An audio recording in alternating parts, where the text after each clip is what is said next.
My name is Brad Denise, and I am the Hat Collector. So I have many stories to bring you, maybe here in my hat, which I put up on my head, which I keep in my brain. Now, let me tell you about the story of ships. So, this is a personal story of mine. I used to go to this restaurant named Mikey's. A big neon sign, really old, from maybe the 70s, way back then.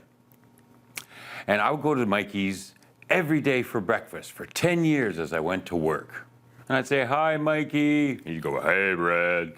You'd say, "Hi, Wilma." "Yes, Brad." And she'd be flipping the eggs and so on and so forth. And I hadn't been there in quite a while. I came back to Mikey's and I saw Mikey there taking all the orders, and I saw Wilma back there going, "Yes, Mikey, yes, Mikey, 2 eggs turned over." I said, "Hey, Mikey, how's it been doing? I haven't seen you in so long." Mikey took me and said, "Oh, Bradley, I haven't seen you in so long. How are you doing? How are you doing?" I said, "I'm doing so well. How is the business going?" And he goes, "As good as ever. It's been 40 years we've been here.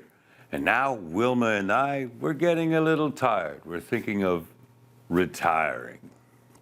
And as we retire, we're starting to write down stories that have come through our restaurant. And I've thought about it, and I see Mikey's restaurant like an island. It's my island in my own ocean. And people come and go in and out of life. They come through my doors, I feed them, I make them happy, and they leave. And so after so many years of serving and meeting so many people, Mikey says, now I don't see people as people.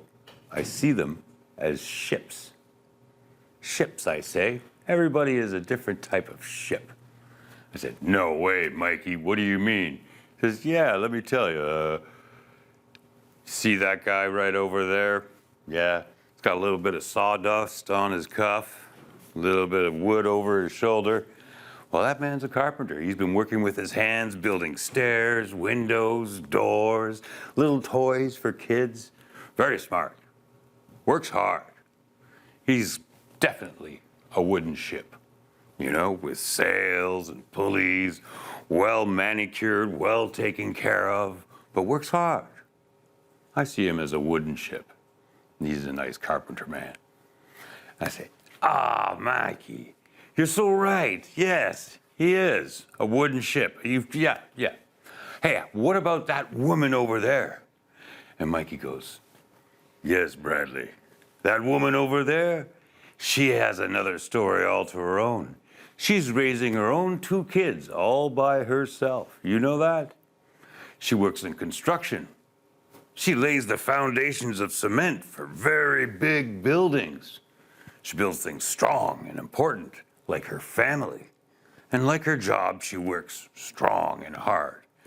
And as you might have known, you can have a cement canoe, and it'll float on the water. And she is definitely a cement canoe, bringing her 2 kids behind her, going through life, working hard, and making the foundation for all the buildings in this city that we have. Yes, she's definitely a cement ship." And then I say, "Yeah, you're absolutely right, Mikey. Definitely a cement ship." Now, I try to catch Mikey off guard. I say, "Well, what about that guy way over there in the corner, eating all by himself?" And Mikey goes, "Him. He's been coming in here for a long, long time. You might not have seen him, but he's been coming here for a long, long time. You see that black car out there? And that man smoking a cigarette by the car, that's his chauffeur. And you see the utensils, they're not the same as mine. He brings his own utensils. Can you believe it? I've never seen this man lift a finger in his life.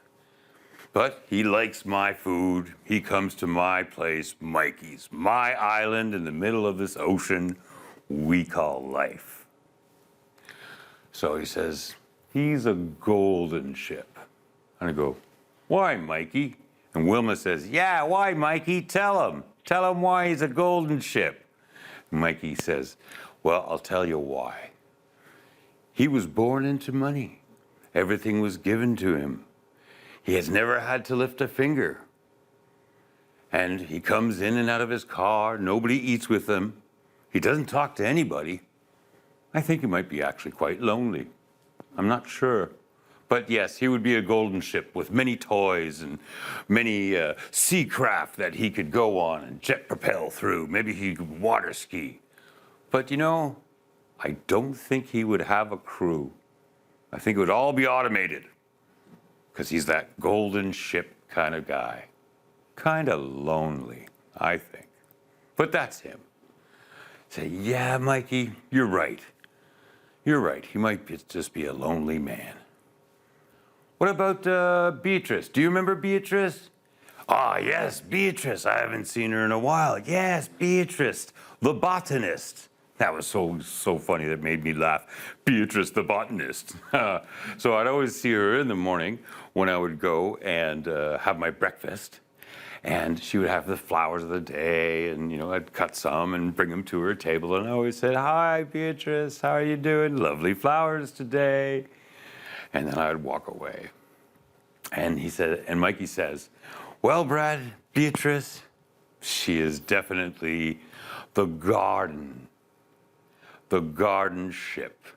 Probably made out of a long leaf with flowers and great big sails made out of ferns."